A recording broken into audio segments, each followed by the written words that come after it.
नमस्कार दोस्तों, हमारे चैनल पर आपका स्वागत है। आज हम भाषा का विकास श्रृंखला के दूसरे भाग में भारतीय आर्य भाषाओं की 3 अवस्थाओं पर चर्चा करेंगे। यह यात्रा हमें प्राचीन काल से लेकर आधुनिक समय तक ले जाएगी, जहां हम भाषा के विकास और लिपियों के उद्भव को समझेंगे। भारतीय आर्य भाषा की पहली स्थिति वैदिक और लौकिक संस्कृत के रूप में जानी जाती है। यह समय 2000 ईसा पूर्व से 500 ईसा पूर्व तक का है। इस काल में संस्कृत भाषा का उद्भव हुआ और वेदों की रचना इसी भाषा में की गई। वैदिक संस्कृत का उपयोग धार्मिक और दार्शनिक विचारों को व्यक्त करने के लिए किया जाता था, जबकि लौकिक संस्कृत में साहित्यिक और सामाजिक संवाद होते थे। मध्यकालीन भारतीय आर्य भाषा में पाली, प्राकृत, अपभ्रंश और अवहट्ट भाषाओं का विकास हुआ।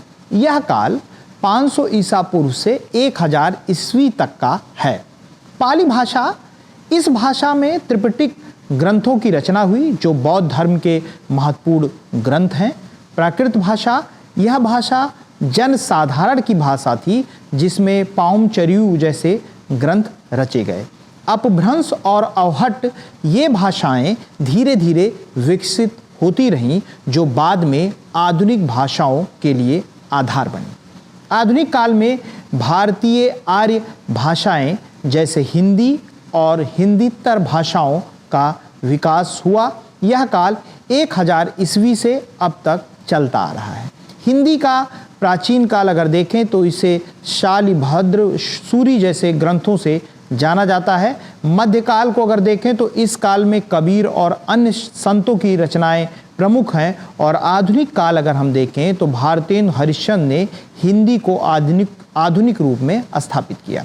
भाषा का विकास तत्कालीन साहित्य और लोक भाषाओं के आधार पर हुआ। लेखन कला का सबसे बड़ा आधार भाषा है और इसका विकास लिपियों के विकास से जुड़ा है। चित्रलिपि यानी प्रारंभ में जब भाषा मौखिक नहीं थी, तब विचारों को व्यक्त करने के लिए चित्रों का उपयोग किया जाता था। उदाहरण के लिए चीन की चित्रलिपि, सिंधु घाटी की लिपि संसार की सबसे प्राचीनतम लिपि मानी जाती है, जिसका इतिहास 5000 वर्ष पूर्व का है। इसमें 300 संकेत चिन्ह थे जो कि हमें दिखाई देते हैं। डॉक्टर राजवली पांडे के अनुसार, जो कि एक तरीके से रिसर्चर हैं लिपि के, तो उनके अनुसार इस लिपि को गधे के ओष्ठ के समान भद्दी लिखावट के कारण खरोष्टी कहा गया। इस लिपि में 37 वर्ड होते थे और इसे दाहिने से बाएं लिखा जाता था। लगभग 1000 वर्षों तक इसका प्रयोग होता रहा।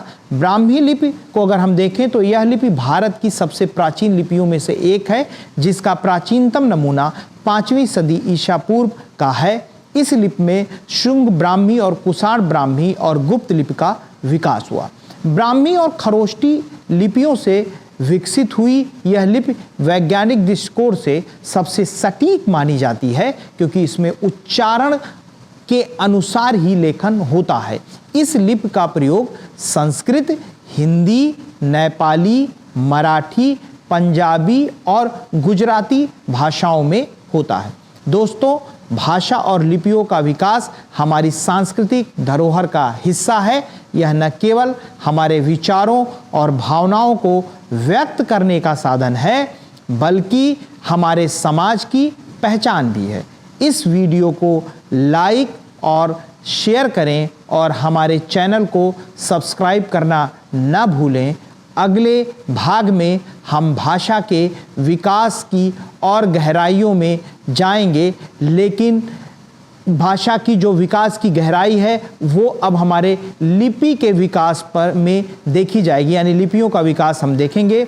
अधिक जानकारी के लिए आप हमारे साथ जुड़े रहें इस ज्ञान यात्रा में। इसी के साथ बहुत बहुत धन्यवाद।